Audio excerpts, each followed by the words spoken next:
Con todos, bienvenidos a esta nueva edición de nuestro Diálogo de Saberes 2.0. En esta ocasión, la temática que trataremos es equidad de género en la escuela. El día de hoy nos acompañan algunas panelistas a quienes le damos la bienvenida. Nos acompaña Isabel Iturralde Nieto. Ella es comunicadora social, es especializada en comunicación para el desarrollo y comunicación para el cambio social. Es máster en Dirección de Comunicación para Empresas y Organizaciones y tiene un diplomado en Comunicación Pública. Actualmente es responsable de comunicación de la Oficina de ONU Mujeres de Ecuador. Tiene además 20 años de experiencia en organizaciones ambientalistas y de conservación y en instituciones del sector público y organismos multilaterales. Bienvenida, Isabel, muchas gracias por acompañarnos. Muchas gracias, Noel. Muy buenas tardes con todas y con todos. Nos acompaña también María José Sánchez Aguilar. Ella es profesora y acompañante pedagógica, es máster en Psicología de la Educación y actualmente está cursando una maestría en Estudios de Género. Durante los últimos 10 años ha trabajado en Educación y Género con énfasis en formación docente. Bienvenida, María José, muchas gracias por acompañarnos. Muchísimas gracias a ti, Noel, al equipo y nada, es un gusto estar con ustedes. Es un gusto también estar con ustedes y muchas gracias por su presencia. Está con nosotros también Tania Anaí Almeida Álvarez. Ella es máster en Ciencias Sociales, con mención en Género. Es asesora nacional de Género en Plan Internacional Ecuador. Tiene 10 años de experiencia en trabajo con niñas y mujeres y experiencia también en incidencia política a favor de los derechos de niñas y mujeres a nivel tanto nacional como global. Y también tiene experiencia en investigación social desde una perspectiva de género. Bienvenida, Tania Anaí. Muchas gracias, María. Muchas gracias a todas ustedes y a todas las personas que nos están escuchando. Es un gusto para mí y para Plan Internacional estar aquí. Gracias también. Y nos acompaña también Beatriz Borjas. Beatriz es doctora en Ciencias Humanas, es máster en Trabajo Social y Acción Social y tiene una licenciatura en Letras y también en Educación. Es responsable de la iniciativa de formación pedagógica de la Federación Internacional Fe y Alegría. Se ha desempeñado como directora del Centro de Formación e Investigación Padre Joaquín de Fe y Alegría, Venezuela, y como docente universitaria. Bienvenida, Beatriz, muchas gracias por acompañarnos. Buenas tardes, muchas gracias por abrir este espacio, esta conversación. Me agrada mucho que podamos hacer una conversa entre todas y todos sobre este tema. Gracias. Bueno, en este diálogo, al igual como solemos hacerlo, vamos a invitar también al público a que nos acompañen con sus reflexiones, también con preguntas que tengan, dudas, inquietudes que puedan plantear a las panelistas. Este espacio es para ustedes, así que les invitamos a participar. Estaremos planteando algunas preguntas e invitaremos a las panelistas a que nos acompañen también con sus reflexiones. Pero es muy importante su participación, sus dudas, sus preguntas para enriquecer este espacio de diálogo. Y bueno, con esta pequeña introducción vamos a dar paso a nuestro diálogo. Vamos a iniciar con esta pequeña pregunta para introducir nuestro conversatorio. Y bueno, lo primero que quisiéramos empezar a hablar es cómo observan la situación de las niñas y adolescentes mujeres en el contexto de pandemia, ¿cierto? ¿Qué limitaciones han tenido? Tal vez a qué violencias han estado expuestas en este contexto en particular. Yo le doy la palabra a Isabel para ver si es que nos puedes empezar comentando un poco cómo ves este panorama, y les invito también al resto de panelistas a que nos acompañen con sus reflexiones en esta pregunta. Gracias Noel, gracias colegas. A ver, creo que esta pregunta específicamente la podría contestar muchísimo mejor Anaí con mucha más, pues con muchos más datos y mucha información más fresca. Sin embargo, es evidente que las niñas, si bien la brecha antes de la pandemia y la situación de las niñas y de las adolescentes ya antes de la pandemia era una situación crítica con respecto, por ejemplo, al acceso mismo a la educación, al acceso al tiempo de ocio. Justamente estábamos analizando en la oficina en los días pasados el tema de la pobreza de tiempo de las mujeres durante la pandemia y cómo se agravó esto. O sea, resulta que 7 de cada 10 mujeres hoy en día son pobres de tiempo, ¿no es cierto? Me parece que muchas de las niñas y de las adolescentes en nuestro país, dado el confinamiento y durante esta crisis sanitaria, se han visto obligadas a mantener ciertas convivencias forzosas, por ejemplo, con sus agresores, ¿no? Esta es una situación muy clara. Se han visto limitadas en su movilidad, limitadas en el acceso, por ejemplo, a las tecnologías que les permitían o que les permitirían, ¿no es cierto?, seguir en la escuela y no tener que abandonar sus estudios. Ahora, ¿a qué violencias han estado expuestas? Pues básicamente a las violencias que pues ya venían estando expuestas. Yo creo que hay que tener muy claro que las niñas y las adolescentes estaban ya expuestas, ¿no es cierto? Venían siendo víctimas, por ejemplo, de violencia psicológica, de violencia física, de violencia sexual en el núcleo de su familia, ¿no? Lastimosamente.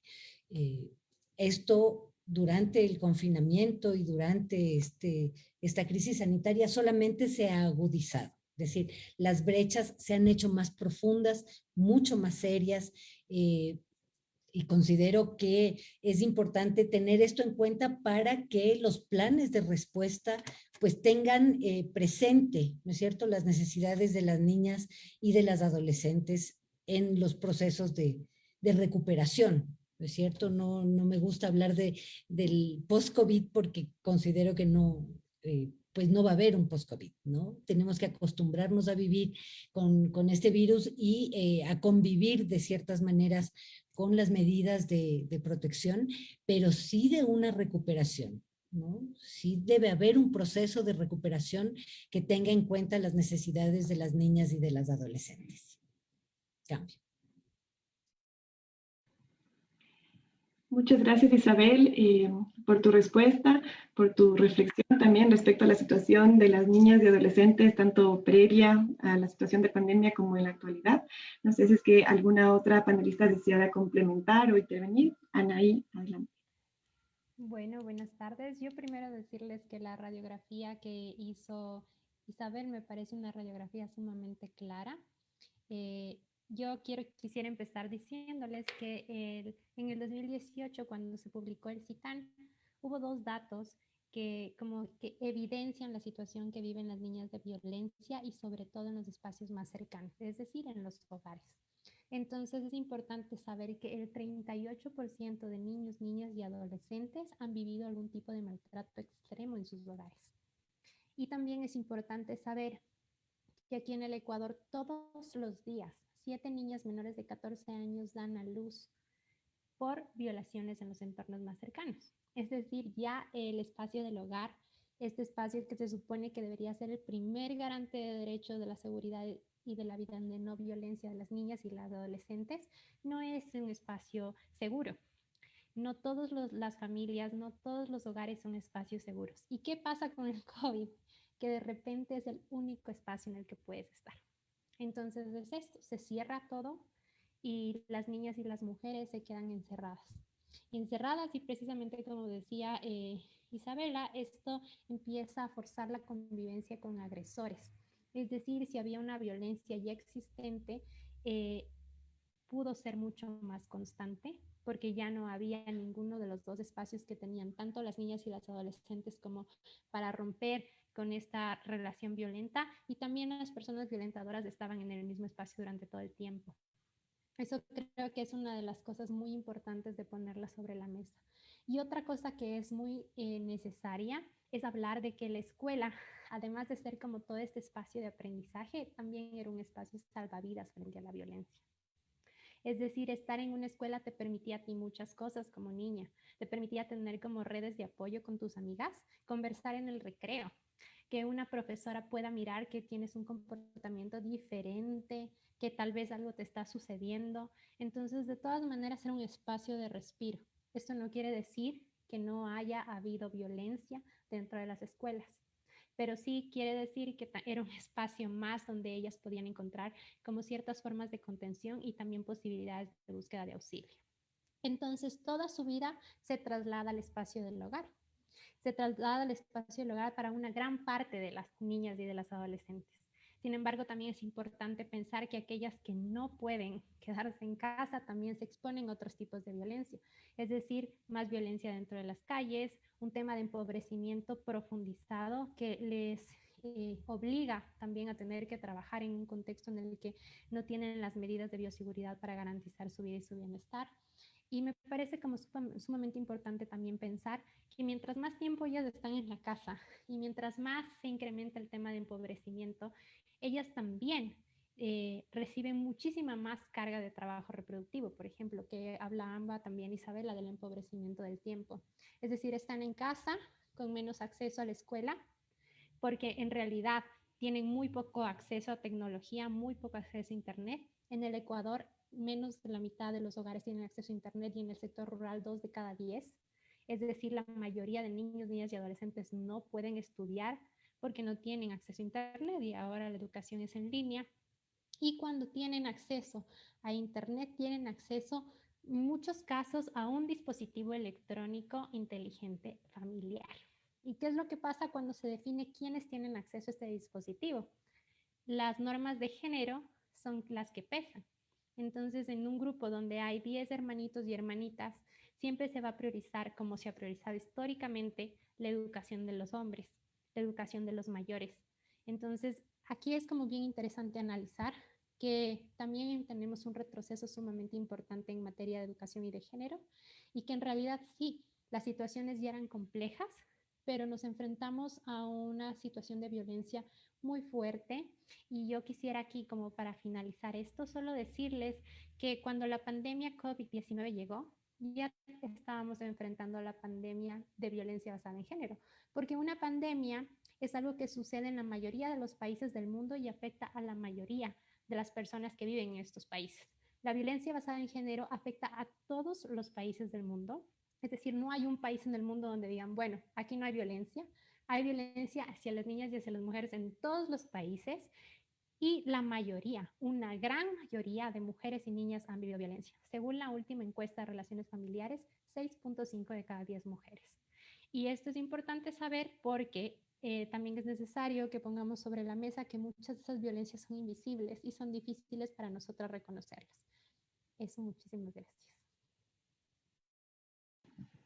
Muchas gracias, Anaí. Veo que Isabel tiene su mano levantada. Te damos paso, Isabel. Antes, tal vez, solo pedirles que tal vez intervenir o levantar, hacer una señal así, porque al levantar la mano a través del Zoom, a veces se nos descuadran un poquito las pantallas, nada más. Pero eso, muchas gracias, Isabel. Okay. Adelante. Gracias, Noel. A raíz de lo que comentaba Anaí, creo que es importantísimo además pensar, ¿no es cierto?, que todas estas condiciones nuevas refuerzan en los hogares muchos de los estereotipos de género.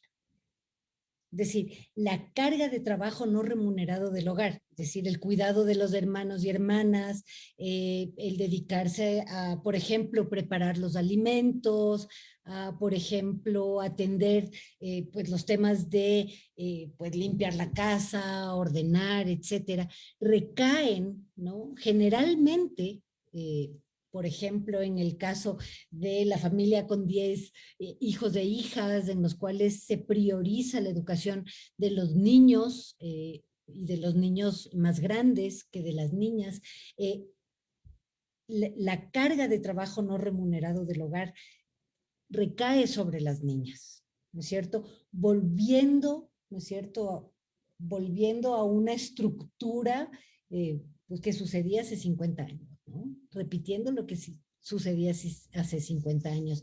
El secretario general de las Naciones Unidas hizo un llamado muy fuerte para buscar las formas de que los retrocesos que hemos experimentado, o sea, por ejemplo, en términos de acceso a los mercados laborales, los derechos de acceso a los mercados laborales, las mujeres hemos retrocedido casi 15 años, ¿no?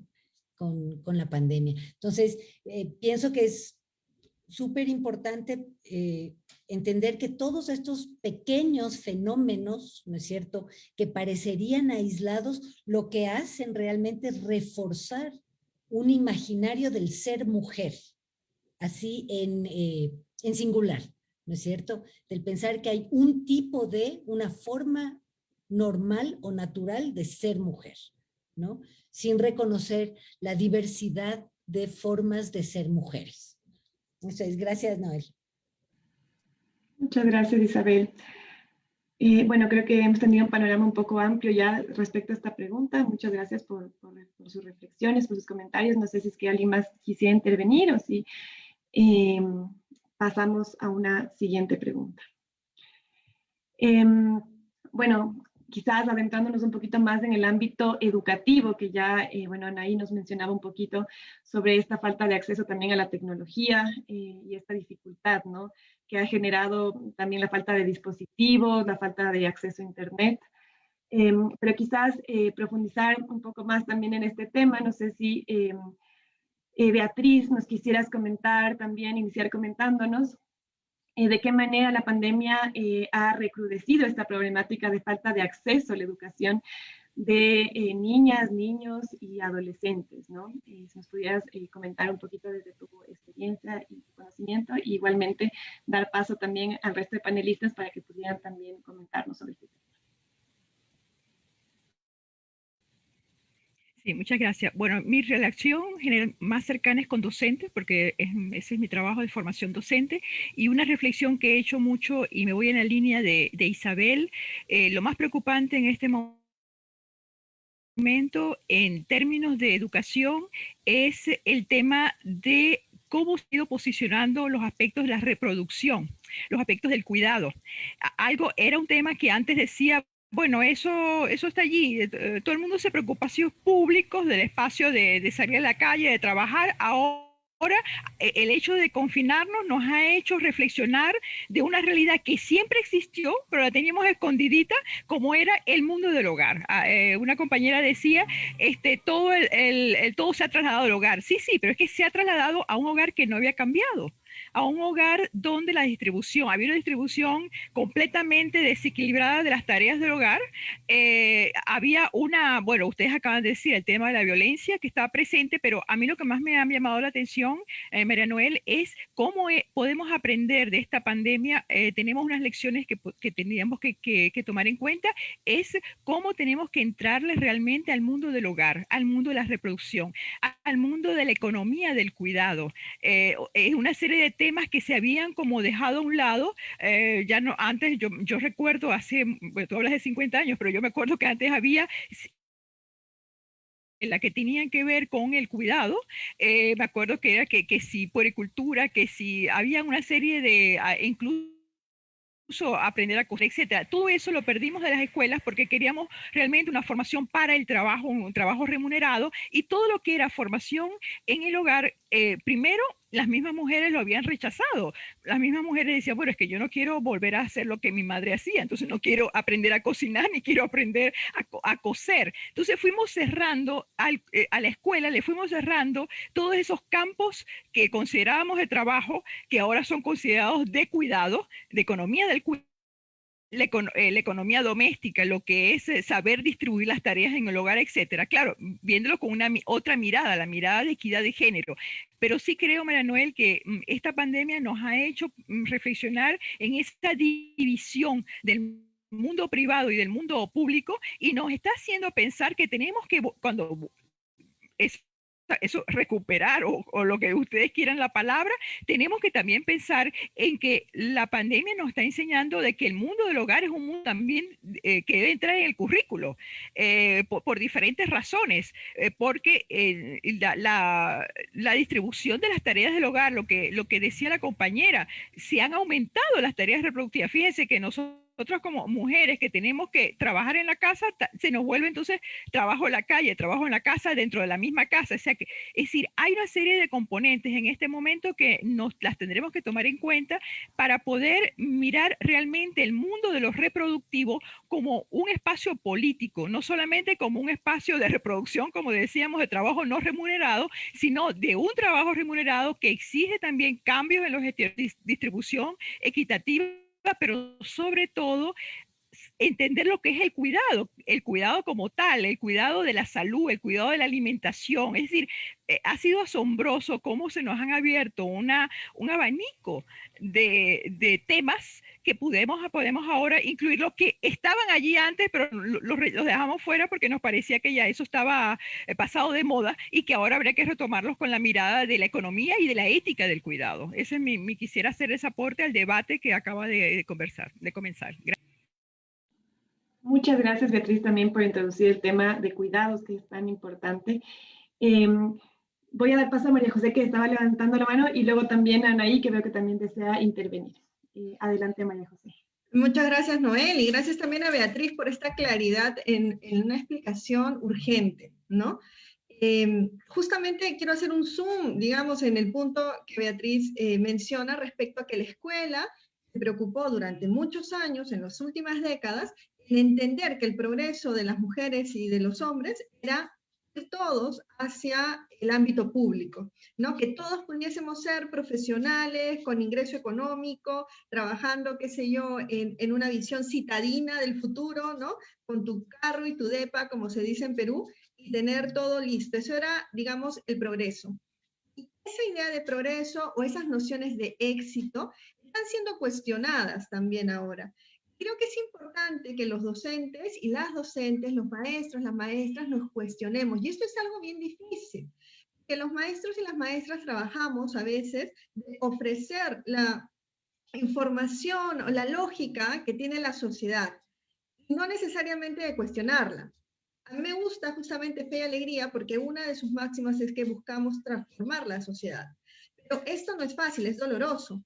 Y trae consigo la necesidad de pensar realmente qué es el éxito para mí, realmente qué es el desarrollo. Porque muchas veces los docentes y las docentes tenemos en nuestros mensajes, bien intencionados, un orden y una jerarquía de las cosas. Una jerarquía que, aunque la palabra le duela o duela un poquito también, es una jerarquía patriarcal, ¿no? En donde se nos dice que lo más valioso es aquello que pertenece al ámbito público. Y le decimos a nuestros chicos, a nuestras chicas, cosas como, estudia para que no te quedes en tu casa, ¿no? Estudia para no ser como tu madre, ¿no? Lo decía por aquí una compañera también. Sal adelante para que seas un profesional y no te quedes como, ¿no? Entonces, se enseñan jerarquías a través de nuestras palabras, de nuestros conceptos, de nuestras formas, de nuestra valoración. Esto es crucial, porque cuando hablamos de empoderar a las mujeres, cuando hablamos de que las niñas tengan autoestima y las mujeres se sientan seguras de poder denunciar, por ejemplo, ¿no?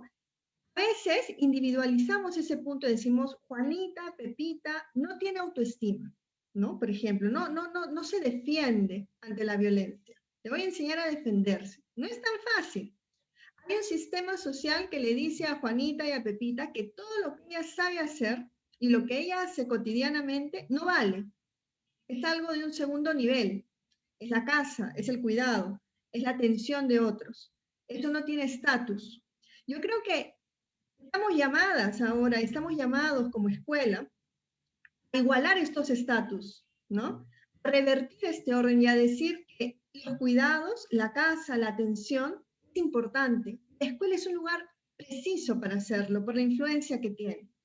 Esto es de suma importancia porque si no hay una conciencia social de la importancia que tienen estos trabajos no pagos, que deberían serlo de alguna manera, entonces no hay un sustento social para que las niñas y las mujeres que se han dedicado a esto toda la vida tengan donde reforzar su autoestima y seguridad.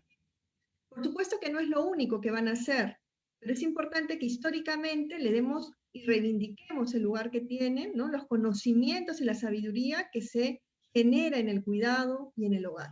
Eso por ahora. Muchas gracias. Muchas gracias, María José. Le doy paso a Anaí. Anaí, solamente pedirte que tal vez te acerques un poquito más al micrófono, que me decían que no te escuchaban con tanta claridad. ¿Me escuchan mejor ahí? Yo te escucho mejor, sí. Adelante. Muy bien. Con respecto a la educación, sí considero que el tema como prioritario en este momento es el acceso y la calidad. Entonces sí es necesario que sea como el centro, porque también es la demanda que tienen las niñas, las adolescentes. En el trabajo que Plan Internacional hace de manera indirecta, hemos podido mirar lo que significa para ellas en este momento estar fuera de las escuelas y cómo significa un retroceso súper importante en sus proyectos de vida y para sus comunidades. Una de las cosas que nosotras siempre enfatizamos es que cuando una niña aprende, cuando una niña tiene las herramientas para decidir, para liderar y para progresar, progresan sus comunidades también.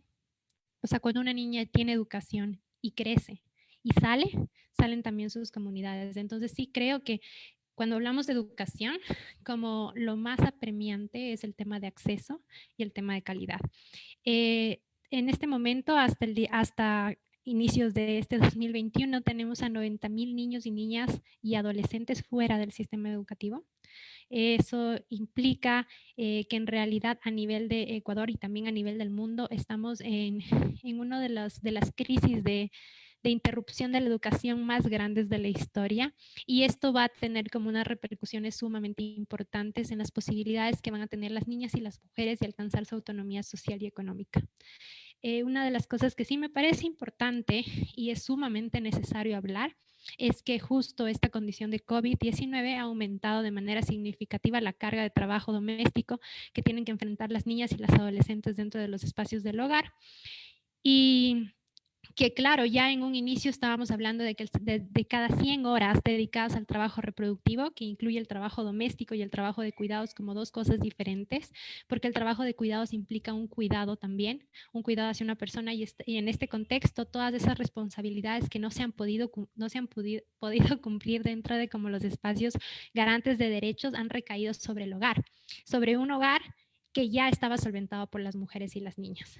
Y antes de entrar como a todo este tema de cómo tendríamos que abordar el tema de los cuidados, yo sí quiero enfatizar en algo. Las niñas no tienen que ser responsables del trabajo reproductivo. Es decir, ellas no deberían hacer alguna actividad vinculada al trabajo reproductivo. Cuando hablamos de redistribución, lo estamos hablando con personas adultas. Es decir, tenemos que redistribuir el trabajo del hogar entre las personas adultas de manera independiente del género. Pero sí es necesario que sepamos que niños, niñas y adolescentes no deben realizar trabajo reproductivo. El trabajo reproductivo es trabajo infantil. Y eso es bien importante, que sumemos todos los esfuerzos que tenemos para poder abolirlo. Porque las niñas y las adolescentes tienen que estar estudiando, tienen que estar jugando, conversando con sus amigas, divirtiéndose, aprendiendo y creciendo. Entonces, eso es como súper importante. Y ya de ahí creo que lo que la escuela sí debe abordar es una transformación necesaria de las normas de género. Cuando planteamos qué es una educación gratuita, pública y de calidad, esta parte de calidad tiene de manera necesaria un enfoque de derechos y de género. Si no tiene un enfoque de derechos y de género, no podemos hablar de una educación de calidad, porque la escuela tiene que ser la responsable también de transformar todas estas relaciones de desigualdad que están en la sociedad.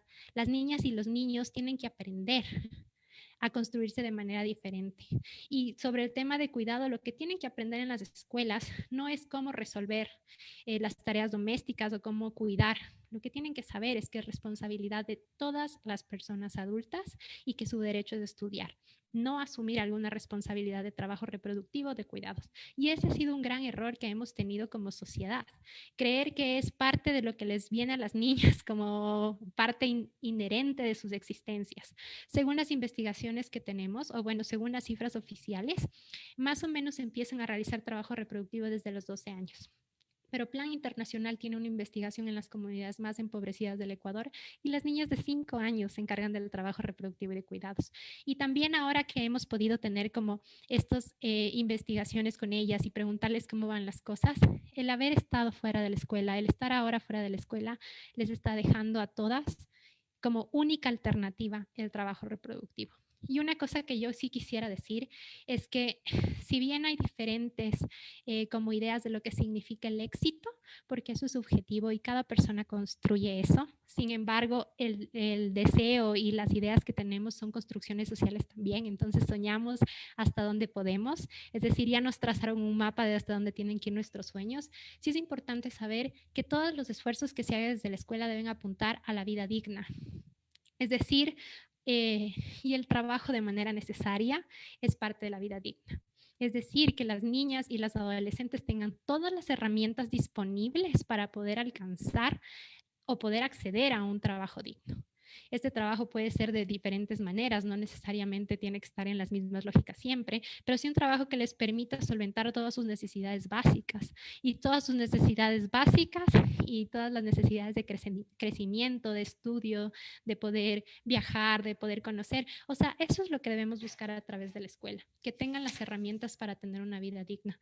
Es nuestra responsabilidad como poder garantizar este derecho y creo que eso me parece necesario. Entonces, una de las cosas que me parece como fundamental que estén dentro del currículo es como esta perspectiva de género que les permite a las niñas y a los niños cuestionar esas normas que han aprendido sus mamás, sus papás, sus abuelos, sus abuelas, sus profesores y sus profesoras y que las desaprendan, que no las interioricen, porque al final es verdad, o sea, nosotras crecemos en un mundo en donde vamos aprendiendo qué es lo que podemos ser, qué es lo que podemos pensar, y los niños también van aprendiendo lo mismo. Entonces, sí creo que cuando hablamos de educación de calidad, necesitamos que esté atravesada por la perspectiva de género y que en este momento la deuda que tenemos con las niñas, los niños y los adolescentes es acceso y calidad en la educación.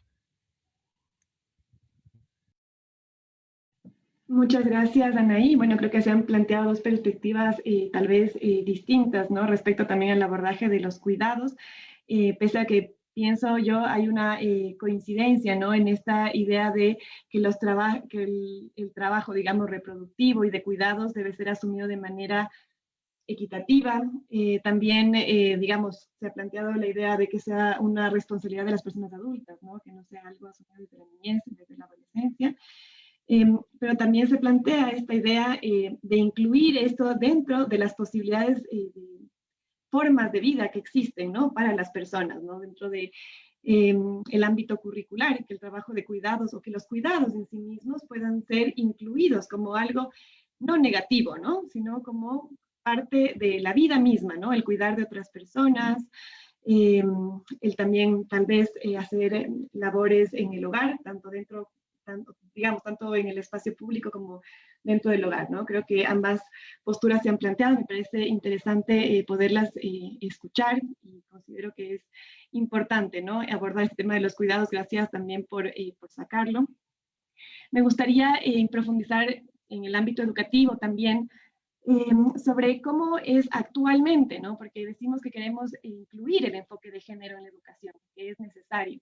Pero me gustaría que podamos dialogar un poco también sobre cómo actualmente se puede estar reforzando creencias, roles, estereotipos dentro del ámbito educativo. ¿Cómo podemos, dónde, de qué manera, digamos, en el ámbito escolar, para también poder esclarecer a nuestros docentes, a nuestros docentes, ¿en qué está presente? O sea, ¿cómo desde la escuela podemos estar reproduciendo estas ideas también estereotipadas que no contribuyen a la equidad?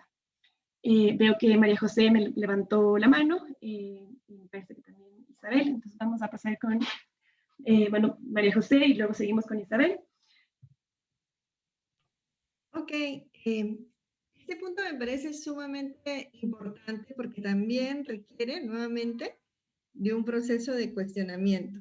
Otra vez, en realidad, muchos enfoques, ¿no? Así como el enfoque de género, lo que va a generar es que revisemos nuestra práctica, la analicemos y que veamos qué cosas, ¿no? Veamos lo que hacemos siempre, pero desde otra perspectiva. La gente utiliza mucho el símbolo de ponerse lentes, ¿no?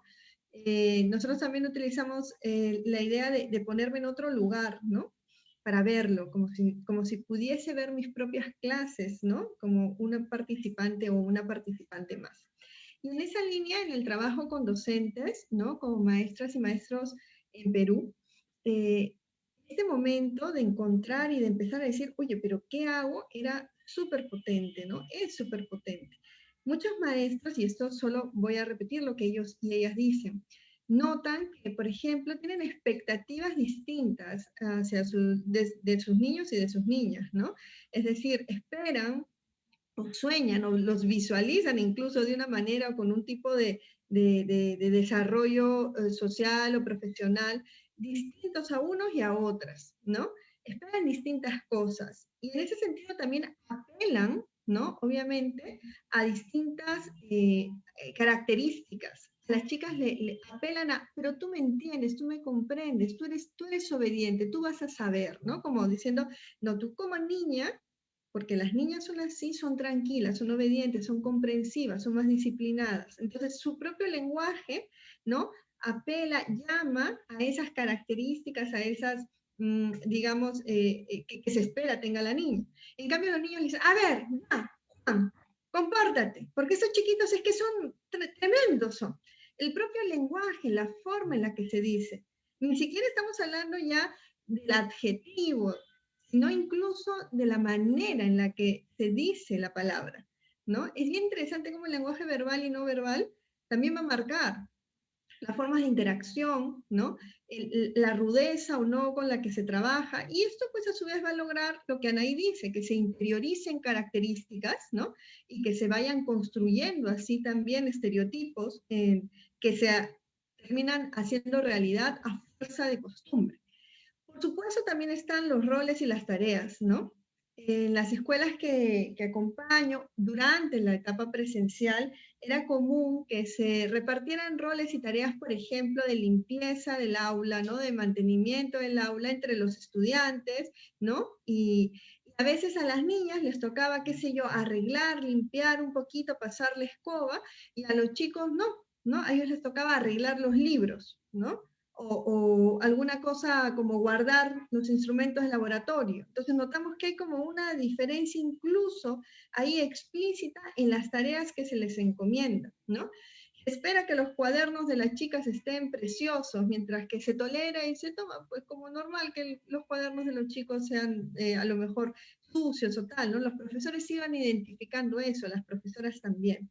Y evidentemente también está el tema de los contenidos, ¿no? Es decir, por más que obviamente en nuestros países estemos intentando cada vez más trabajar desde un enfoque por competencias, muchas veces, pues, a ver, y no se deja de lado ciertos contenidos que lo apoyan, ¿no? Los contenidos también son androcéntricos, ¿no? Están centrados, por ejemplo, en los logros alcanzados por hombres durante la guerra, que también es un símbolo importante patriarcal, ¿no? Es decir, la pelea, la agresividad, el logro a través de la fuerza, ¿no? Cuando se habla de mujeres que han destacado, ¿no? Se habla de mujeres que han destacado porque entraron en ese ámbito considerado tradicionalmente masculino, ¿no? Qué sé yo, ¿no? La generala tal que pudo estar en tal lugar y trabajó en tal, ¿no? Recuerdo mucho estar en la presentación de un libro hace unos años, hace pocos años, y en ese libro hablaban de una, bueno, se hablaba de una precursora de la independencia argentina, pero justamente por estar hablando de ella, una persona en el público dice, oye, pero nadie habla de otra, ¿no? X. Nadie habla de ella. Dicen que era la cocinera del ejército, ¿no? Y otros dicen, no, pero ¿qué va a ser la cocinera del ejército? No, ella fue otra prócer de la independencia. ¿Cómo va a estar cocinando? Entonces notamos que si no superan esto que justo estábamos denominando, ¿no? Los trabajos de cuidado, los trabajos domésticos, etcétera, no parecen como dignas de atención histórica tampoco las mujeres, ¿no? Es decir, solo son importantes aquellas que han destacado en el ámbito público, lo que genera a su vez que se siga, digamos, afianzando esta jerarquía de la que estamos hablando, ¿no? Y esto se remarca mucho en la escuela también. Entonces hablamos de características, ¿no? Lenguaje, verbal, no verbal, y en el verbal además la invisibilización de las niñas, que no se las nombra, a ver chicos, a ver alumnos, ¿no? La forma no verbal, ¿no? Las tareas y los roles, y por otro lado, otra cosa que vemos es también los contenidos, la poca presencia o la invisibilización del aporte de las mujeres, ya sea del aporte en el ámbito público, que es bienvenido y es aplaudible, pero también el otro aporte, el más invisibilizado, el aporte a los cuidados, ¿no? Es decir, por ejemplo, el día 25, si no me equivoco, no, el día 30 ayer ha sido el Día no Internacional de las Trabajadoras del Hogar, ¿no? Un día súper potente para cuestionarnos qué valoramos y qué no valoramos, ¿no? Porque obviamente queremos para todos y todas que puedan tener la apertura a todas las posibilidades de desarrollo que tengan, pero también existen las mujeres que trabajan en ámbito doméstico y no podemos verlas como fracaso, ¿no? ¿Qué se dice en la escuela sobre ellas? ¿No? ¿Qué se dice, por ejemplo, está? ¿O es como aquello que hay que superar para estar bien, ¿no? Entonces, eso me parece que es importante empezar a ver dentro de la escuela. Muchísimas gracias, María José, por tus reflexiones. Le doy paso a Isabel. Gracias, Noel. Justo estaba apuntando cuáles son esos elementos, ¿no es cierto?, que en la educación formal refuerzan los estereotipos que finalmente perpetúan la desigualdad. Y claro, yo empezaba por los contenidos, ¿no? El tema de la educación que invisibiliza a las mujeres en la historia, a las mujeres en las ciencias, porque claro, una cosa es referirnos a las mujeres que participaron en los procesos de independencia de nuestros países, o pues estas mujeres que finalmente lograron irrumpir, ¿no?, espacios típicamente masculinos, pero también invisibilizamos a las mujeres en las ciencias, en la actualidad. O sea, en la actualidad, mujeres que hoy día están en los laboratorios trabajando para desarrollar la vacuna que nos permitirá luego, pues, enfrentar la crisis sanitaria con mayor tranquilidad, me imagino, ¿no? Las mujeres en la literatura, las mujeres en todos los campos, ¿no es cierto?, del conocimiento. También creo que hay, y que es importantísimo, el tema de las opiniones, es decir, a las niñas no se les escucha, generalmente, ¿no? Un poco por este deber ser, ¿no? El deber ser niña, ¿no? Cómo debería ser una niña en edad escolar y cómo deberían ser sus opiniones, o finalmente sus elecciones, sus opciones. Es decir, si a un niño se le ocurre decir, yo quiero ser presidente de la República, pues la gente le aplaude y le dice, ah, muy bien, ¿no? Y seguramente se le apoyará para que se forme en ese camino. Si una niña dice, yo quiero ser presidenta de la República, van a decir, ay, qué linda ella, ¿no? Tan linda, quiere ser presidenta, ¿no? Hay dos maneras de entender las opiniones y de entender las opciones. Otra cosa que es súper importante en este sentido, por ejemplo, es cómo desde la educación formal desmotivamos a las niñas y adolescentes para que se involucren en las ciencias, las tecnologías, las ingenierías, las matemáticas, ¿no? A los 12 años, normalmente las niñas empiezan a hacer otras opciones que no están vinculadas a las áreas de STEM, ¿no? Como se les llama por sus siglas en inglés, que creo que es súper importante. Y luego lo que decía, que es un factor que perpetúa, ¿no?, estos estereotipos de género. Es decir, no hay ingenieras, o sea, tú puedes ser enfermera, ¿no?, ya psicóloga, socióloga como mucho, pero hay una enorme carga, ¿no es cierto?, un enorme peso sobre los sueños de las niñas, ¿no?, el proyecto que ellas trazan para sí mismas. Y por último, también tenía apuntado aquí el tema del lenguaje, que creo que es importantísimo, ¿no?, que es fundamental, ¿no? A las niñas en la escuela es, hola chicos, ¿no? Y los profes, cuando te mandan una nota del colegio, es papitos, cuando mucho papitos y mamitas, ¿no?, a los adultos. Y a las personas que representamos a niños, niñas y adolescentes en edad escolar. Creo que el uso del lenguaje es fundamental porque el uso del lenguaje expresa el pensamiento. Es como cristalizamos nuestro pensamiento. Y entonces es lo que realmente se está construyendo desde la cabeza y la manera de hacer las cosas. Gracias. Anaí. Sí, Anaí está levantando la mano. Muchas gracias, Isabel. Anaí, adelante. Muchas gracias. Yo estoy de acuerdo con Isabel y con María José. Yo tenía una profesora que siempre decía, ella se llamaba Susana Wappenstein y hablaba de que el lenguaje produce. Es decir, cuando decimos algo estamos produciendo ideas, y cuando no nombramos algo le estamos negando la posibilidad de existir. Entonces estoy sumamente de acuerdo con el tema del lenguaje y de los contenidos y con todo lo que han puesto sobre la mesa las compañeras. Y yo quisiera solo como aportar con dos cosas. La primera, que creo que también cómo están distribuidos los espacios del colegio evidencian una perspectiva de género desigual. Generalmente la cancha de fútbol está en el centro, y si bien hay muchas niñas que les gusta jugar fútbol, está pensada para que ellos, los niños, estén en el centro de los espacios educativos.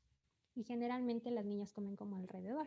Entonces es como una forma en la que está distribuido el espacio que también evidencia una perspectiva de género desigual.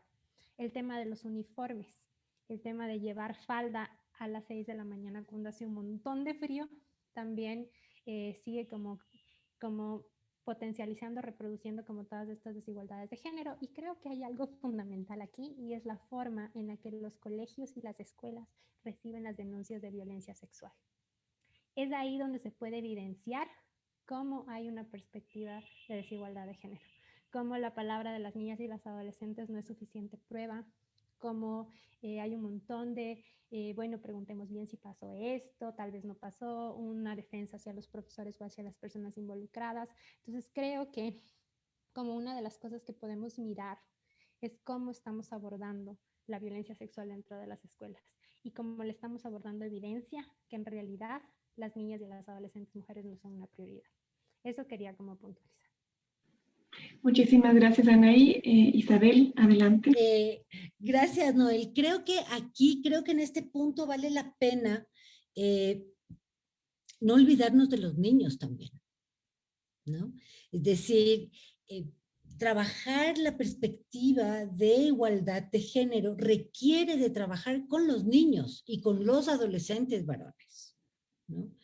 Porque, como dicen ahí, o sea, los niños siempre van a ser niños, ¿no? Los chicos siempre van a ser chicos, y esos comportamientos violentos, discriminatorios, vejatorios, ¿no? Es decir, lloras como una niña, corres como una niña, pateas la pelota como una niña, que son vejatorios, ¿no? Son vejatorios del hecho de ser niña o de ser adolescente, ¿no? Creo que es fundamental también trabajar con los niños, ¿no?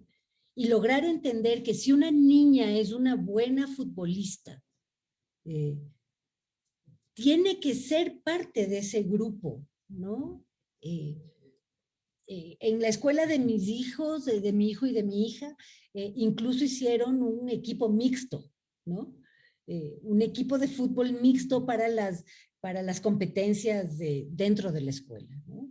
Sí, sobre la capacidad y el entusiasmo que cada niña y niño tenía con respecto al deporte. Creo que también aquí es súper importante ver el tema del deporte. Es un tema que no siempre tomamos en cuenta, ¿no? Tanto dentro del espacio escolar como fuera del espacio escolar, ¿no? Las chicas hasta los 12, 13 años normalmente practican deportes y deportes de contacto, o sea, fútbol, básquet, vóley, ¿no? Y a partir de los 14 o 15 años que empieza a ser una señorita, que se vean bien las comillas que pongo, ¿no? Pues ya no puede. O sea, como una señorita se va a derrapar por la cancha de fútbol y hacerse pedazos las rodillas, no, ya es una señorita. Entonces tiene que comportarse, y ahora sí tiene que estar sentadita al borde de la cancha, pues echando vivas por sus amigos, aunque por dentro arda de ganas de jugar, ¿no? Creo que ese tipo de cosas también son súper importantes dentro de la escuela.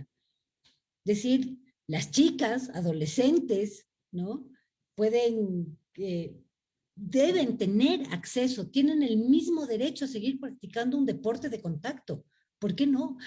O sea, ¿por qué no? ¿No es cierto? No, y las escuelas deberían hacer un esfuerzo por eliminar de la cabeza, ¿no? Eliminar de la cabeza esa idea de que pues como ya son señoritas, pues ya no pueden jugar, ¿no? Porque pues ya menstruan, ¿no? Entonces ya es un problema. Entonces ahí vamos viendo y ahí vamos encontrando los pensamientos estructurales, ¿no es cierto? Los pensamientos estructurales que perpetúan la desigualdad y la discriminación contra las niñas y las adolescentes. O sea, creo que va por ahí, pero también en esa ecuación deben estar los niños, ¿no? Los niños deben ser defensores de la igualdad. No defensores de las niñas necesariamente, sino defensores de la igualdad, ¿no? Es decir, esa compañera mía que es inteligente y que debe tener las mismas oportunidades que yo, ¿no? No es porque yo soy niño que debo tener más oportunidades, o no es porque yo soy niño que puedo hacer a un lado a una persona, ¿no? Es decir, tenemos que formar en la escuela desde las más tempranas edades defensores de la igualdad, en niñas y en niños, ¿no? Niñas y niños defensores de la igualdad y de la dignidad para todas las personas, creo yo. Gracias. Muchas gracias, Isabel. Adelante, ahí también después Beatriz. Yo creo que lo que Isabel pone sobre la mesa es bien importante porque el tema de las masculinidades y cómo debe construir estas masculinidades hegemónicas que han sido las que toda la vida han sido las aceptadas, el objetivo al que tienen que llegar los niños y los adolescentes es fundamental. Hablar de género solo con mujeres y sin involucrar a los niños es aplaudir con una sola mano y no es posible. Entonces, claro, el tema de las masculinidades es otra de las deudas que tenemos pendientes en la educación, que sea parte del currículo, que sea también como algo que sea fundamental para aprender para los niños hombres. Eso me parece como súper importante y un poco con la palabra que dijiste varias veces, Isabel, de señorita, que yo también le pongo entre comillas, me parece que es un claro ejemplo. En los colegios hablamos de señoritas y de señores. Es decir, ellas tienen una categoría de señoritas porque no están casadas. Cuando se casen van a ser señoras. So, ahorita están esperando y ellos, los niños, ya son señores. Entonces creo que todas las cosas que hemos venido haciendo porque han sido parte de nuestra normalidad no nos han permitido ponernos los lentes que decía María José. O sea, son tan normales, tan nuestras, ha venido así, así decía mi abuelita, así decía mi tía abuela, así decía mi mamá, así decía, o sea, como así decían las personas y así decía mi hermana, y yo también voy a seguir diciendo lo mismo, y yo como niña voy a seguir diciendo lo mismo, cuando en realidad sí debemos cuestionar. Las acciones cotidianas son las que reproducen la desigualdad, y son en las acciones cotidianas donde necesitamos empezar a transformar las relaciones de poder desiguales. Muchas gracias, Anaí. Beatriz, por favor. Sí, a mí me gustaría añadir dos elementos al debate. Y uno que me parece muy importante, cuando Anaís decía, para las niñas y las adolescentes, la escuela es un lugar seguro y es un lugar de protección, es cierto, pero en una escuela de por sí con discriminación de género. Es decir, es el espacio seguro en términos de escolaridad, en términos de acceso, pero no quiere decir que es un lugar para autonomía, etcétera. Es decir, se crea, y eso es interesante porque escuchándola recordé mucho unas etnólogas que hablan de la cultura de la resistencia, es decir, muchas niñas han salido adelante porque han resistido, no porque han aprendido, y eso es interesante, ¿no? Cuando hablamos con niñas que se han dedicado al fútbol, cuando lo hablamos no es porque hubo alguien que las impulsó, que las acompañó, sino porque fueron contra. Entonces, el tema de la resistencia es un tema que se ha impuesto mucho porque tienes que salir de eso de alguna manera, entonces pones más energías. Entonces, claro, cuando queremos hablar en una escuela que sea para todas y para todos, y no para algunas que lograron resistir y seguir adelante, o sea, no en esa larga lucha por resistir. Hay un tema que a veces se toca poco, y es el tema de la tía.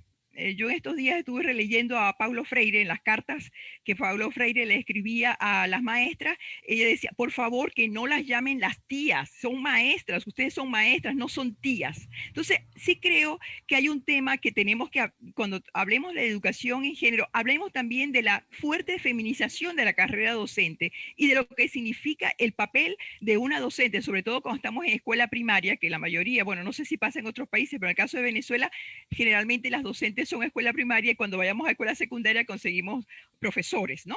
Entonces sí creo que es importante toda una escuela que ha girado en torno de la tía, de la mamá que reemplazó a la mamá biológica. A veces se confunden y dicen mamá en vez de maestra. Es decir, hay el tema de cómo las mujeres han hecho de alguna manera la escuela, han hecho a la mirada femenina, y eso también creo. Lo digo sobre todo porque cuando se incorporan programas de enfoque de género en las escuelas, se olvida ese detalle.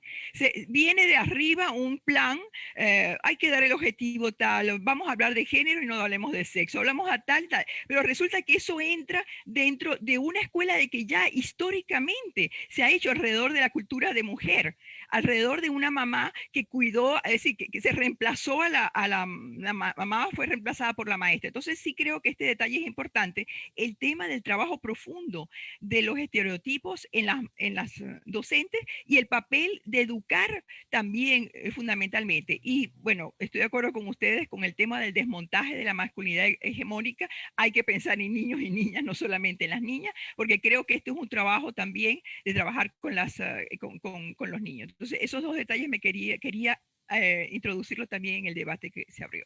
Gracias. Perfecto, muchísimas gracias. Creo que ha sido muy interesante escucharlas.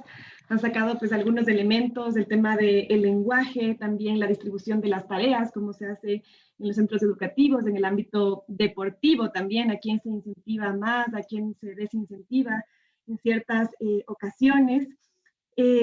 También, ya tocando el tema de la docencia, ¿no? Cómo se tiende, y esto también tiene que ver con la administración de los centros educativos, ¿no? Quiénes están asumiendo los grados superiores, como puede ser bachillerato, ¿cierto? Educación superior, educación básica superior, y quiénes están en inicial, ¿no? Como esa diferenciación también se ve allí. El género creo que es una forma también de tener pautas sobre cómo transversalizar el enfoque de género en la escuela, las formas en las que nos comunicamos, decía también María José, los tonos incluso que utilizamos. Incluso, bueno, y dentro de este mismo marco, ¿no? Dentro de Fe y Alegría vemos que también muchas veces, si bien la docencia es una profesión feminizada, está ocupada mayoritariamente por mujeres, en ocasiones los directivos, ¿no? El director de la escuela es el director, ¿no? En muchas ocasiones, pese a que quizás la mayoría de docentes o del cuerpo de trabajo, digamos, de la escuela y del colegio sean mujeres. Me gustaría, como bien ya hemos visto algunos elementos que nos pueden ayudar a transversalizar el enfoque de género, consideramos que es importante también abordar la temática en sí misma, es decir, tocar el tema tanto con niñas, niños, adolescentes, y quisiéramos consultarles desde su perspectiva qué temáticas consideran que deberíamos tratar desde la niñez y la adolescencia referentes al tema de género en el ámbito escolar. No sé si es que alguien desea empezar, si le doy la palabra a alguien en particular. Bien, María José, si deseas empezar tú. Sí, a ver, es complejo esta pregunta en específico, porque género no es un tema solo, ¿no? O sea, no es un grupo de temas o de contenidos que se incluyan, digamos, en el currículo, como hoy vamos a hablar de género. También es un tema, vamos, pero no solo es un tema, es también un enfoque, ¿no? Y entonces este enfoque llega a la escuela, o puede llegar a la escuela, si así nos comprometemos, de diversas formas. Una es a través de contenidos. ¿Qué ¿Qué contenidos? Pues podríamos, con los niños y con las niñas, una cosa que es muy valiosa y que podría funcionar para muchos fines, en realidad para muchas competencias, es el trabajar casos, ¿no? O el trabajar roles. Los niños y las niñas necesitan, para poder cuestionar estas cosas que estamos cuestionando nosotros, posicionarse en perspectivas distintas. Necesitan poder tener algo que voy a denominar, a lo mejor va a sonar feo, pero cierto entrenamiento en lo que se denomina o que conocemos como empatía. Para que me pueda importar los problemas de desigualdad que hay, yo necesito como persona entender que la vida no se vive solo como la vivo yo, que sí es importante, ¿no? Que la pueda analizar, pero también que pueda entender que la vida se vive de maneras distintas y que el compañero que está a mi costado en la presencialidad, ¿no? El compañero que está a mi costado, aún teniendo la misma clase, el mismo profesor, la misma profesora, puede estar viviendo situaciones distintas porque tiene otras condiciones de vida. Y si esto no se entrena, es muy poco probable que le pueda importar después, como a mucha gente no le importa, por ejemplo, la violencia contra las mujeres. Es muy poco probable que le importe qué es lo que le está pasando a la compañera cuando le están fastidiando, le están acosando, ¿no? Entonces necesitamos generar, por ejemplo, que los niños y que las niñas puedan ponerse en el lugar de otros. Y para eso ayuda los estudios de caso, los juegos de roles, pero también incluso algo tan básico como la lectura, ¿no? Hay gente que vamos hablando de esto mucho porque estamos viendo ante todas las cosas que pasan, que la gente dice, oh, no tenemos moral, no tenemos valores, como si alguien nos fuera a enseñar cómo vivir. Y eso es algo que también ha fracasado. Es bien doloroso para los profesores porque decimos, pero si a mí me enseñaron y me dijeron qué es bueno y qué es malo, y yo lo seguí adelante, ya, pero no funciona así en todas partes. Más bien lo que podemos promover es el ejercicio ético, es el pensamiento ético, que la gente saque su propia línea y diga, ¿qué puedo hacer en este caso? ¿Qué no puedo hacer? ¿A quién le hago daño? ¿Qué no le hago daño? ¿No? Y que pueda ver, enfrentarse a dilemas. Esto que estoy diciendo, trabajar con casos, con juegos de roles, fomentar una lectura inferencial de la vida, de la gente, de sus perspectivas, ¿no? E incluso generar dilemas, pareciera no ser algo de género, ¿no? Ahorita ustedes me escuchan, pero ¿qué está hablando María José? Se está yendo por la cotangente, ¿no? Pero lo que pasa es que hay prerequisitos también, o cosas que pueden ir acompañando, para que el niño y la niña y los profesores no trabajen género como tradicionalmente se ha trabajado, ¿no? Porque lo que podríamos hacer es un contenido, y hoy en día tengo las clases de estereotipos y roles de género. ¿Qué son estereotipos? ¿Qué son roles? ¿Cuáles son? O sea, ahí no va a pasar nada. Podríamos estar diciendo que hay un pequeño avance porque se está tocando el tema, pero si no fomentamos también el pensamiento ético y crítico, es poco probable que esto, digamos, trascienda, ¿no? Es decir, traspase. ¿Qué es lo que necesita? Un enfoque no solo es un contenido, un tema, es algo que me va a permitir ver la realidad de manera distinta. Entonces yo quisiera por eso no extenderme, porque estoy segura que vamos a encontrar aquí un montón de ejemplos bien interesantes y bien potentes, pero me parece importante que entendamos también, o poner, digamos, como introducción, ¿no? Que el tema de género, el enfoque de género requiere también de cambios en las formas en las que trabajamos, ¿no? Un enfoque de género en una educación bancaria, en una educación que solo busca ofrecer información, no va a tener lugar, no va a tener éxito, ¿no? Simplemente vamos a añadir unas palabras más a lo que hagamos y de eso no se trata. Vuelvo a utilizar, ¿no?, lo que Fe y Alegría me enseñó. Lo que nosotros tratamos de hacer es transformar la realidad, transformar la sociedad. Eso como introducción. Muchas gracias, María José. No sé si alguien deseara complementar o añadir más información. Vamos con Anaí y después con Isabel. Anaí, por favor, solo te pediría que nuevamente que te acerques un poquito al micrófono para escucharte mejor. Muchas gracias. Bueno, lo primero que yo quería decir un poco y quería como aclararlo porque estaba pensando en lo que Beatriz mencionó hace un momento. Creo que sí es sumamente necesario que para poder transformar la educación se transformen las estructuras. Es decir, todo lo que ella hablaba de esta figura de la tía, que la educación no es responsabilidad de las mujeres, porque si no seguimos pensando que la escuela es como una extensión también de la responsabilidad que tienen en el hogar las mamás y que ahora vienen a cumplirlo otras mujeres. Lo que sí me parece importante y desde un inicio lo dije es que cuando yo hablo de educación de calidad, que es esta educación en la que las niñas sí estarían seguras, estoy hablando de una educación con una perspectiva de derechos y una perspectiva de género. Esa no es la educación que tienen todas las niñas en todas las escuelas. Y también quisiera agregar que cuando yo hablé de que 7 niñas dan a luz todos los días menores de 14 años en el país por violaciones en sus entornos cercanos, me refiero también a las escuelas. Y eso es evidente. Tenemos el caso de Paola Guzmán Albarracín.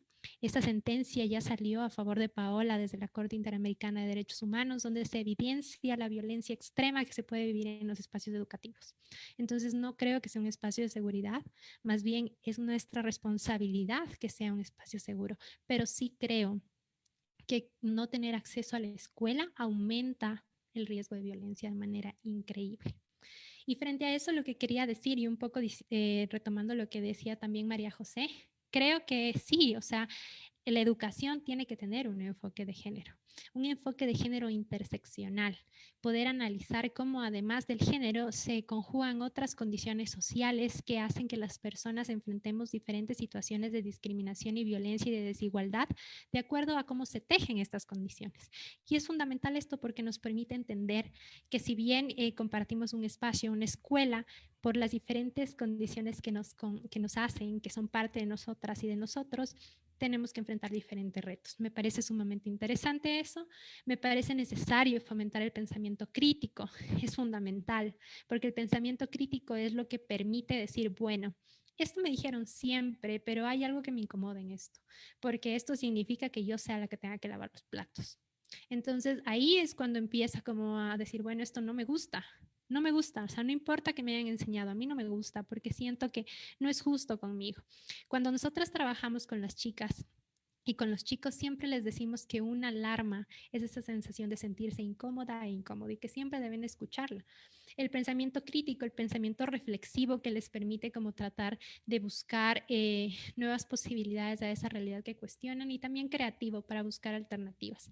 Nos parece también sumamente importante que sea una educación que ponga en el centro los derechos de las personas y sí los derechos de las niñas y de las mujeres, porque son precisamente los que no se han cumplido de forma histórica. Entonces sí es importante hablar de eso, que se vuelva a hablar de masculinidades, que se deconstruya la masculinidad hegemónica, que se busquen nuevas formas de ser hombres, nuevas formas más amigables consigo mismos, más respetuosas consigo mismo y también con las personas que les rodean, que también se hable de autoestima, que se hable de amor, de cómo se puede amar de una manera sana, que se hable también de educación integral de la sexualidad, que la sexualidad no sea un tabú dentro de las escuelas, que se tenga acceso a información precisa, que se respete que somos un Estado laico y que la educación tiene que ser laica. También que se hable y que se den las herramientas para que las niñas, los niños y los adolescentes puedan enfrentarse a las crisis, que puedan ser resilientes.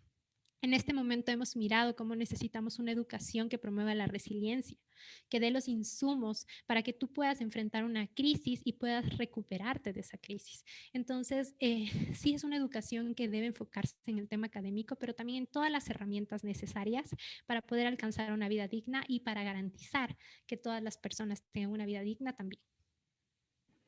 Muchísimas gracias, Anaí. Te doy paso, Isabel. Gracias, Noel. Bueno, yo tengo aquí como varios puntos sueltos. Yo coincido con Beatriz en el sentido de la necesidad de modificar la estructura de pensamiento, ¿no? Esta cosa de llamarles tías a las maestras y tíos a los maestros, es porque vuelve a, o sea, devuelve la educación al espacio de lo doméstico, ¿no? Y simplemente no lo es, ¿no?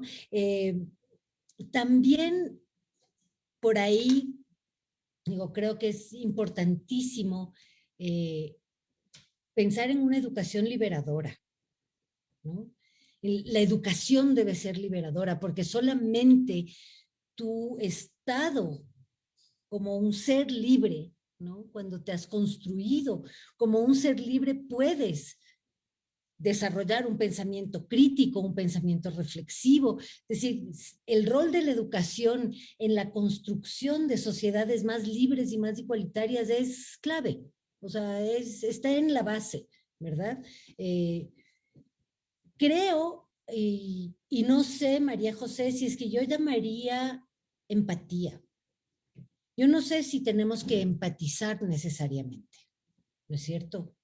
Yo creo que tenemos que educarnos en la igualdad, en la dignidad, o sea, en el principio básico de la primera frase de la Carta de Derechos Humanos, o sea, todas las personas nacemos libres e iguales en dignidad y derechos.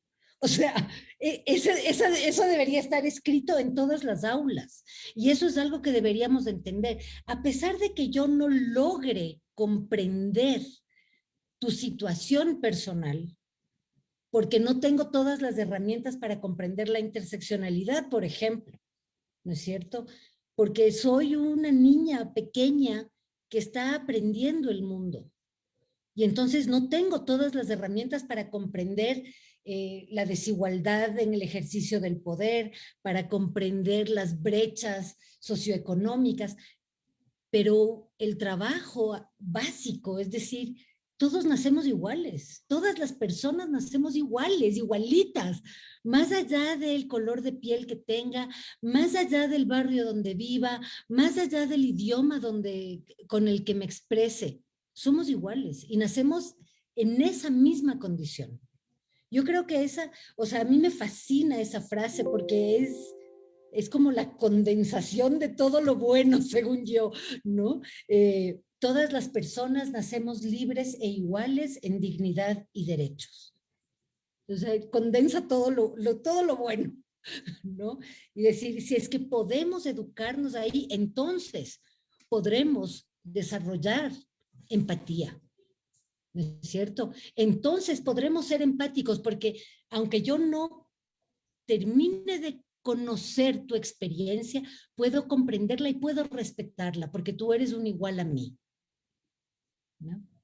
En la medida en que somos iguales, entonces puedo reconocer tu condición, tus circunstancias particulares y puedo, y sé, no es que puedo imaginarme, y sé que a pesar de esas circunstancias, tú y yo somos iguales y nos merecemos lo mismo, ¿verdad?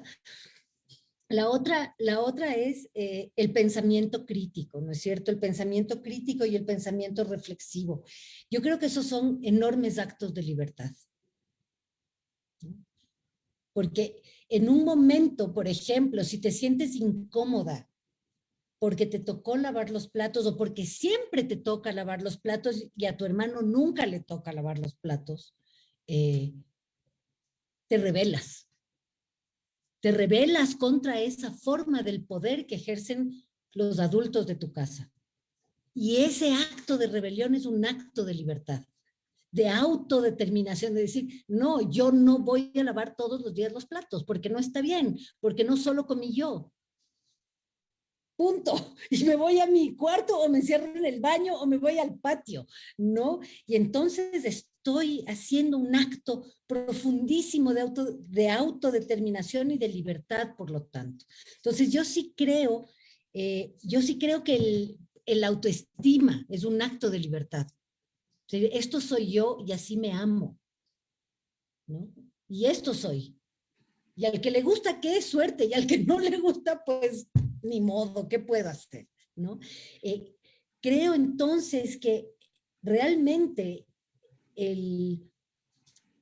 para poder pensar en transversalizar la perspectiva de derechos, la perspectiva de género, en la educación debemos pensar en la libertad del pensamiento, en la libertad de construcción, ¿no es cierto? De poder construirte libremente como niño o como niña. decir, un niño libre va a ser un niño que exprese sus sentimientos, que se permita la ternura. Va a ser un niño que tenga la libertad de sentarse a llorar porque no le salió bien el examen, sin que le digan gallina, sin que le digan cualquier cosa, ¿no? Sin que le ataquen por eso. Entonces creo que en la base, en la mera base, ¿no es cierto?, de esta educación transformadora, está la libertad más profunda, ¿no? La más profunda, esa libertad como condición humana que te permite saber hasta dónde puedes llegar. Y entonces ahí están los límites, ¿no es cierto?, de la ética, de los principios, ¿no?, de la generosidad y de la bondad con las otras personas. Y por lo tanto, pues de la igualdad, de la dignidad, ¿no?, y de la solidaridad y pues todos los principios buenos también. Son todo lo bueno. Eso, gracias. Muchísimas gracias, Isabel. Bueno, estamos llegando ya al final del diálogo. Yo solo quería plantearles una pequeña pregunta, si es que alguien lo puede responder brevemente, porque es una pregunta que viene del público. Bueno, nos dicen que están de acuerdo con lo que se ha expresado durante el diálogo. Sin embargo, nos dicen que muchas veces tanto niñas como niños y adolescentes no son escuchados, sino que más bien se les impone muchas normas, ¿no? Ponían el ejemplo de los uniformes, por ejemplo, ¿no? Tú te vistes tal vez con falda, tú no. Y nos preguntan cómo romper esos esquemas tan adoctrinados. Nos ponen esas reglas o normas dadas por los adultos y adultas, por las personas adultas, y no pensadas justamente en respuesta a las necesidades que nos plantean niñas, niños y adolescentes. Entonces, bueno, esto como el tema de dar voz. Beatriz y María José. Quería añadir algo y aprovecho para incluirlo ahora. Que es el tema del enfoque, la transversalización del enfoque de género supone todo el centro educativo, y no solamente el centro educativo, también la relación del centro con la comunidad, con las familias. Es decir, hay que verlo en su globalidad. Y me viene pregunta, porque creo que es el que María Noel preguntaba, ¿cuál es lo básico? Yo creo que el tema básico en esto, y ya Isabel dio algunas pistas, es el tema de la democratización del poder. Yo le meto al tema de la igualdad, le pongo el tema de la deconstrucción de un poder de dominio. María José decía un dominio, un poder patriarcal que se va a notar en cualquier cosa. Se nota en las reuniones de padres y de lo que llamamos papá y mamá representantes. Se nota perfectamente. Hay generalmente más mujeres que hombres en las reuniones porque poco a poco así de mujeres. Es decir, vamos observando cómo toda la escuela se ha ido construyendo, y cuando hablamos de una transversalización de género tendríamos que pensar en eso, en cómo ir desconstruyendo un poder y cómo ampliando las perspectivas de participación, de democratización, y eso exige también, y cuando ustedes hablan de autoestima y autonomía, mientras mayor pensamiento crítico y mayor vamos empoderando a las personas, a los niños y las niñas, ellos van a querer también tomar posición y decir, mire, este reglamento que ustedes han hecho es contradictorio, porque ustedes dieron solamente el ejemplo de lavar los platos o no lavar los platos. En la escuela pueden entrar en un proceso de pensamiento crítico en busca de una educación más liberadora. Entonces, este es el reto. Yo creo que lo que está en el centro de todo esto es un problema de ir democratizando el poder y de hacer un poder cada vez más en perspectiva de género. Sí, a ver, qué difícil añadir algo tan claro, en realidad, como lo que dice Beatriz. Salvo que lo único es como una manera de concretarlo directamente es incluir las voces de los estudiantes y de las estudiantes en las decisiones, en las tomas de decisiones, ¿no? Esa es una cuestión clara. Esto, que puede parecer así como directo, pum, simple, es lo más difícil del mundo porque además de machistas somos adultocéntricas. Es decir, esas son cosas que es muy difícil de quitárnoslas porque nuestra sociedad, como dice Beatriz, es así. Así es nuestra epistemología, así comprendemos el mundo, desde una jerarquía, ¿no? Adultocéntrica y patriarcal. Esto que estoy diciendo puede sonar a chino a algunos de mis colegas, ¿no? Algunas de mis colegas, pero en realidad es que todo aquello que valoramos, vuelvo a decir, todo aquello que nos parece importante, todo aquello que nos parece exitoso, pasa por una perspectiva adultocéntrica y pasa por una perspectiva patriarcal y también tiene otros muchos matices, ¿no? Es citadino, es urbano, ¿no? Es productivo. Entonces, incluir las voces de los estudiantes puede parecernos doloroso y puede hacernos sentir que perdemos respeto, autoridad, eso es poder, ¿no? Puede hacernos sentir que no vamos a ser los líderes, las lideresas de la escuela, ¿no? Quienes tienen la voz, la última palabra, y eso nos puede hacer temblar muchas de nuestras estructuras. Pero es un ejercicio importante. A lo mejor no va a cambiar desde un primer momento, nosotros no vamos a cambiar por completo y a ser completamente democráticos, pero justamente en el ejercicio mismo y en ese doloroso cuestionamiento que se va a iniciar, pueden empezar a generarse aprendizajes. Recordemos que nada lo aprendemos por decreto, ¿no? En ese sentido, por ejemplo, nada es porque te digan, escucha, tienes que poner, no sé, pues el enfoque de género en tu escuela, ya está. Entonces lo pongo, ¿no? Nada se aprende por decreto, todo es un proceso y ese proceso requieren de pasos, requieren de cuestionamientos, requieren de experiencias. Y esas experiencias, digamos, tienen que abrirse, tiene que haber una voluntad política. La primera que propongo, ¿no? La más simple, es que los chicos y las chicas a través de representaciones reales y no simbólicas, formen parte de la toma de decisiones de diferentes aspectos en la vida escolar, inclusive si una pared se va a pintar, se va a construir o se va a caer, ¿no? Creo que esto nos puede ayudar mucho para empezar a escuchar esas voces invisibilizadas, especialmente la de las niñas. Muchas gracias. Muchísimas gracias. Bueno, con estos aportes tan interesantes vamos cerrando el diálogo. Sin antes agradecerles muchísimo, creo que ha sido un diálogo súper enriquecedor. Se han planteado diversidad de posturas, diversidad también de temas muy relevantes cuando hablamos de incluir la perspectiva o el enfoque de género en educación. Creo que nos dan muchísimas luces. Así que muchas gracias por su participación, por sus reflexiones. También agradecer al público, también por su participación, por las preguntas que nos han planteado. Y bueno, con esto cerramos el espacio y nos veremos en una próxima ocasión. Gracias nuevamente y con esto cerramos el espacio de nuestro diálogo de saber. Muchas gracias a ustedes. Muchas gracias, Noel. Muchas gracias a todas las personas que nos acompañaron. Muchas gracias.